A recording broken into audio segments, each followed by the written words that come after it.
Welcome to my channel. আশা করছি তোমরা সবাই ভালো আছো, সুস্থ আছো, আমিও বিন্দাস আছি। আর তো মাত্র কয়েকদিনের অপেক্ষা, তারপরেই তো চলে আসছে গণেশ পুজো। তো চলো গণেশ পুজো সম্পর্কে তোমাদের দুটো ইনফরমেশন দিয়ে রাখি। তোমরা কি জানো গণেশ পুজোয় তুলসী পাতা ইউজ হয় না? আর তুলসী পাতা গণেশ পুজোয় কেন ব্যবহার হয় না তার কারণই চলো আজকে তোমাদের সাথে শেয়ার করি।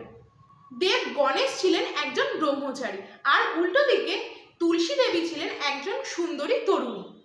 দেবী তুলসী গণেশকে পছন্দ হলে তাকে বিয়ের প্রস্তাব দেয়, আর দেব গণেশ সেই প্রস্তাব প্রত্যাখ্যান করে। সেই মতো অবস্থায় দেবী তুলসী খুব অপমানিত বোধ করেন এবং তার ফলে দেবী তুলসী গণেশকে অভিশাপ দেন, তার পুজো কখনো সার্থক হবে না। সেই মতো অবস্থায় দেব গণেশ তুলসী দেবীকে অভিশাপ দেন, তার পুজোয় কখনো ব্যবহৃত হবে না। পৌরাণিক এই কাহিনী অনুসারে হিন্দু ধর্মে গণেশ পুজোয় তুলসী পাতার ব্যবহার কিন্তু কখনোই হয় না। তোমাদের এই ইনফরমেশনটা পেয়ে কেমন লাগলো কমেন্টে জানিও। ওকে, বাই।